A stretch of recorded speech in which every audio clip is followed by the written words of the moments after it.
Hello guys, welcome to my channel. आज इस video में हम कुछ क्लासिकल डायनामिक्स की बेसिक डेफिनेशंस देखेंगे।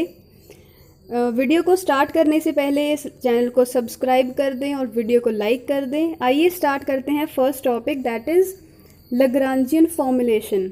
लैग्रांजियन फॉर्मूलेशन सिंपली कुछ एक जनरल मेथड है इक्वेशंस ऑफ मोशंस को सेट करने के लिए किसी भी डायनेमिकल सिस्टम में। It solves to some extent the difficulties met in the direct application of Newton's laws to complicated systems। कुछ complicated systems में जो भी हमारी difficulties आई थी, कुछ न्यूटन्स के लॉज की कुछ एप्लीकेशंस को सॉल्व करते वक्त, तो लैग्रांजियन फॉर्मुलेशंस ने वो ईजी करी। तो आइए स्टार्ट करते हैं हमारी first definition, degrees of freedom of a particle. Degrees of freedom simply number of independent coordinates होते हैं जो कि हमें चाहिए किसी भी पार्टिकल की पोजीशन को स्पेसिफाई करने के लिए। फॉर एग्जांपल, अगर हमारे पास एक पार्टिकल है और हमें पता है कि उस पार्टिकल को हम 3 कोऑर्डिनेट से स्पेसिफाई कर सकते हैं उसकी पोजीशन को, तो उस पार्टिकल की डिग्री ऑफ फ्रीडम कितनी होगी? 3। कितना फ्रीडम हमने उस पार्टिकल को दिया कि वो मूव कर सके फ्रीली, वो होती है डिग्री ऑफ फ्रीडम। और एक पार्टिकल के लिए 3 कोऑर्डिनेट्स होते हैं, इसलिए डिग्री ऑफ फ्रीडम होती है एक पार्टिकल के लिए 3। नेक्स्ट हम देखते हैं degrees of freedom of a system of particle. System of particle मतलब बहुत सारे पार्टिकल्स हैं किसी सिस्टम में। अगर मान लीजिए हमारे पास n नंबर ऑफ पार्टिकल्स हैं एक सिस्टम में, तो उसकी डिग्री ऑफ फ्रीडम कितनी होगी ये हम देखते हैं कि एक पार्टिकल के लिए डिग्री ऑफ फ्रीडम थी 3, तो n पार्टिकल के लिए कितनी होगी? 3n। उसमें n पार्टिकल्स हैं, एक पार्टिकल के लिए 3 degree of freedom. So degree of freedom of a system of particle कितना होगा? जिस सिस्टम में n पार्टिकल्स हैं, n पार्टिकल्स के लिए हमारी डिग्री ऑफ फ्रीडम हो जाएगी 3n। नेक्स्ट हम देखते हैं generalized coordinates. Generalized coordinates are simply the set of 3 numbers which specify the configuration of a particle। किसी भी पार्टिकल की कॉन्फ़िगरेशन अगर हमें स्पेसिफाई करनी है, उसकी पोजीशन बतानी है, तो जो सेट ऑफ 3 नंबर्स हैं वो जनरलाइज्ड कोऑर्डिनेट्स होते हैं। फॉर एग्जांपल, अगर हम कार्टेशियन कोऑर्डिनेट देखें तो x y z, अगर हम पोलर कोऑर्डिनेट देखें उसमें r theta phi, and similarly हमारे पास rho phi Z cylindrical coordinates होते हैं। सो हम 3 जनरलाइज्ड कोऑर्डिनेट्स को लिख सकते हैं q1 q2 एंड q3। ये एक पार्टिकल के लिए होगा q1 q2 एंड q3। अगर मान लीजिए हमारे पास 3n, हमारे पास अगर n पार्टिकल्स हैं तो उसके लिए 3n जनरलाइज्ड कोऑर्डिनेट्स होंगे। एक पार्टिकल की पोजीशन को स्पेसिफाई करने के लिए हमारे पास 3 जनरलाइज्ड कोऑर्डिनेट्स होते हैं, तो 3n जो जनरलाइज्ड कोऑर्डिनेट्स होंगे वो n पार्टिकल की पोजीशन को स्पेसिफाई करेंगे, और इसे हम डिनोट करेंगे q1 q2 q3 till q3n। और जनरलाइज्ड कोऑर्डिनेट्स उतने ही होंगे जितनी हमारी डिग्री ऑफ फ्रीडम होगी। n पार्टिकल्स के लिए हमारी डिग्री ऑफ फ्रीडम होती है 3n। So number of generalized coordinates कितने होंगे n पार्टिकल्स के लिए? वो होंगे q1 q2 q3 till q3n। Next हम देखते हैं कॉन्स्ट्रेंट्स। कॉन्स्ट्रेंट सिंपली रिस्ट्रिक्शंस होती हैं जो कि हम किसी पार्टिकल की मोशन पे लगाते हैं, ठीक है। These are the restrictions imposed on the freedom of motion. किसी भी पार्टिकल की मोशन पे अगर हम मोशन की जो फ्रीडम है, कितनी फ्रीली वो मूव कर सकता है, उसके ऊपर अगर हम रिस्ट्रिक्शन लगा दें उसे हम कहते हैं constraint. For example, a particle restricted to move in a plane. अगर हम कहें कि एक पार्टिकल एक्स वाई प्लेन में मूव हो रहा है, तो मतलब कि उसे सिर्फ एक्स वाई प्लेन में ही मूव होना है, वो जेड डायरेक्शन में मूव नहीं होगा, एक्स जेड प्लेन में मूव नहीं होगा या किसी और प्लेन में मूव नहीं होगा, सिर्फ एक्स वाई प्लेन में मूव होगा। मतलब कि वो पार्टिकल रिस्ट्रिक्टेड है सिर्फ एक्स वाई प्लेन में मूव करने के लिए। वैसे ही अनदर एग्जाम्पल है Beed sliding down a wire. वो भी अगर कोई बीड एक वायर पे अगर स्लाइड कर रहा है तो वो भी किसी एक प्लेन में होगा, उसके लिए z मान लीजिए इक्वल टू 0 है, तो ये एक रिस्ट्रिक्शन हो जाएगी। और जो कॉन्स्ट्रेंट्स हैं उसके भी डिफरेंट टाइप्स होते हैं। For example holonomic constraint. Holonomic constraint वो होती है जिसे हम एक इक्वेशन की फॉर्म में एक्सप्रेस कर सकते हैं। फॉर एग्जांपल हमने एग्जांपल दिया था कि पार्टिकल को हम रिस्ट्रिक्ट कर दें किसी एक प्लेन में मूव करने के लिए, for example X Y plane में मूव करने के लिए रिस्ट्रिक्ट कर दें, तो उसकी जो कॉन्स्ट्रेंट होलोनोमिक कॉन्स्ट्रेंट होगी वो होगी z इक्वल टू 0। एंड अगर कोई बीड स्लाइड कर रहा है वायर के ऊपर, वायर होगी एक लाइन, तो उसके लिए इक्वेशन ऑफ मोशन क्या होगी, y equal to A X plus B. ये स्ट्रेट लाइन इक्वेशन होती है और ये एक तरह की कॉन्स्ट्रेंट होगी उस बीड के ऊपर। And similarly z equal to 0 भी एक कॉन्स्ट्रेंट होगी उसी बीड के ऊपर। और इसका जनरल फॉर्म जो है होलोनोमिक कॉन्स्ट्रेंट का वो ये होता है, इसे हम ऐसे एक्सप्रेस कर सकते हैं। नेक्स्ट हम देखते हैं non holonomic constraint. Non holonomic constraint जो है ये हम इक्वेशन की फॉर्म में एक्सप्रेस नहीं कर सकते। होलोनोमिक में हम जो भी कॉन्स्ट्रेंट थी उसे इक्वेशन की फॉर्म में एक्सप्रेस कर सकते थे, लेकिन नॉन होलोनोमिक में हम नहीं कर सकते।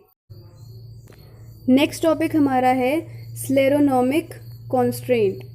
स्लेरोनोमिक कॉन्स्ट्रेंट में जो हमारी कॉन्स्ट्रेंट होती है वो टाइम इंडिपेंडेंट होती है, वो टाइम पे डिपेंड नहीं करती।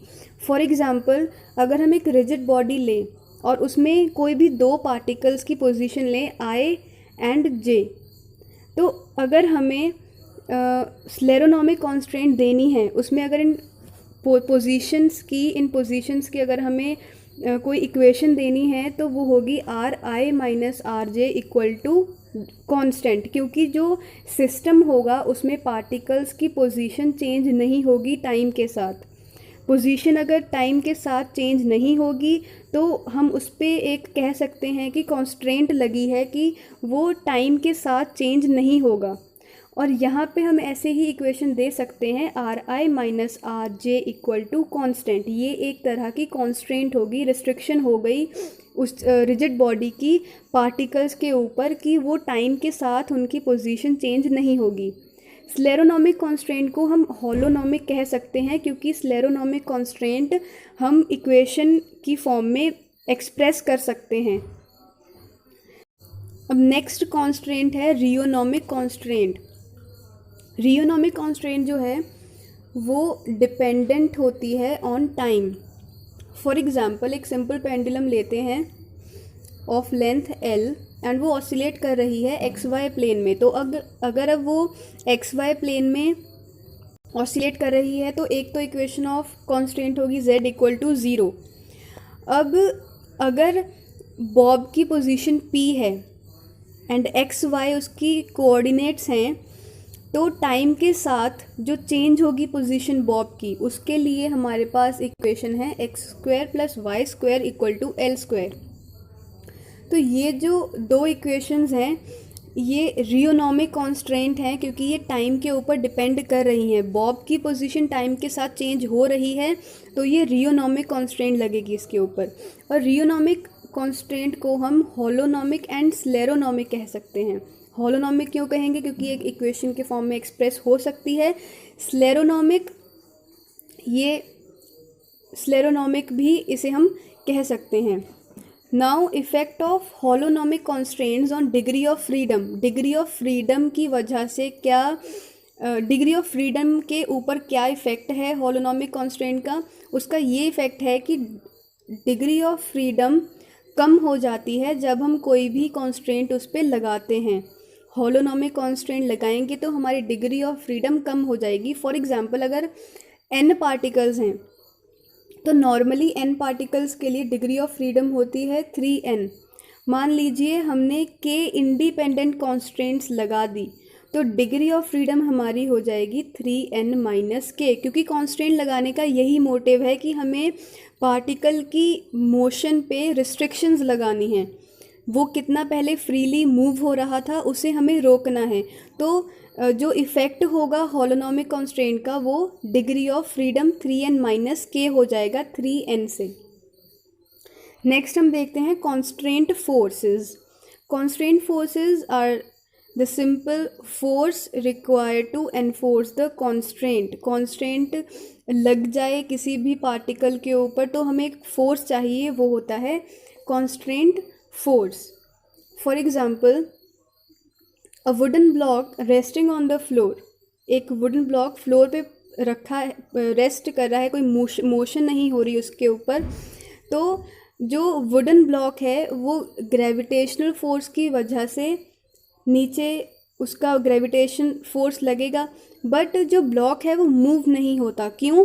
क्योंकि उसके ऊपर एक ऑपोजिट रिएक्शन भी लगता है। जो रिएक्शन है वो अपवर्ड डायरेक्शन में होता है, ग्रेविटेशनल फोर्स डाउनवर्ड डायरेक्शन में होता है। तो ये जो रिएक्शन होगा इसे हम फोर्स ऑफ कॉन्स्ट्रेंट कहेंगे, क्योंकि वो उस ब्लॉक को मूव होने नहीं दे रहा है, वो उसे रिस्ट्रिक्ट कर रहा है मोशन से। अब हम देखते हैं कि कुछ प्रॉब्लम्स क्रिएट हो जाती हैं कॉन्स्ट्रेंट की वजह से। वो क्या है कि a constraint force F is required. कोई भी कॉन्स्ट्रेंट लगानी है तो वो हमें एक कॉन्स्ट्रेंट फोर्स F चाहिए which is generally unknown. And secondly the Cartesian coordinates. जो कार्टेशियन कोऑर्डिनेट्स हम यूज़ करते हैं मोशन के लिए वो इंडिपेंडेंट नहीं रहते, क्योंकि कॉन्स्ट्रेंट की प्रेजेंस होती है, वो किसी ना किसी इक्वेशन पे डिपेंडेंट होते हैं कार्टेशियन कोऑर्डिनेट्स। नेक्स्ट हम देखते हैं proper set of generalized coordinates. Proper set of generalized coordinate is a set of independent generalized coordinates. जो हमारे इंडिपेंडेंट जनरलाइज्ड कोऑर्डिनेट्स होंगी, जब हम कोई भी कॉन्स्ट्रेंट लगाते हैं तो वो हमारी जो कोऑर्डिनेट्स होंगी वो proper set of generalized coordinates होंगी। पहले हमारे पास बिना किसी कॉन्स्ट्रेंट के जनरलाइज्ड कोऑर्डिनेट्स होते हैं, वो होंगे Q1 Q2 till Q3n। But जब हमने कॉन्स्ट्रेंट लगा दी तो डिग्री ऑफ फ्रीडम हमारी बन जाती है 3n माइनस k। सो उस टाइम पे हमारे पास जो जनरलाइज्ड कोऑर्डिनेट्स होते हैं वो होंगे Q1 Q2 till Q3n minus k, and उसे हम proper set of generalized coordinate कहते हैं। एंड जितनी डिग्री ऑफ फ्रीडम होंगी उतने ही हमारे कोऑर्डिनेट्स होंगे। ये हमने पहले भी डिस्कस किया था कि जितनी भी डिग्री ऑफ फ्रीडम होगी उतने हमारे जनरलाइज्ड कोऑर्डिनेट्स होते हैं। आज की वीडियो हम यहीं पे ख़त्म करेंगे। नेक्स्ट टॉपिक हम कुछ लेके आएंगे क्लासिकल डायनेमिक्स के लिए के ही। इससे पहले हमने कुछ बेसिक डेफिनेशंस की थी, बेसिक डेरिवेशंस की थी, linear momentum conservation theorem, conservation of angular momentum. उसकी वीडियो की लिंक डिस्क्रिप्शन में मिल जाएगी, उसे पहले देख लेना, it's very important. And classical dynamics के कुछ और टॉपिक्स आपको मिलेंगे इसी चैनल पे। So like a video and subscribe a channel. Thank you.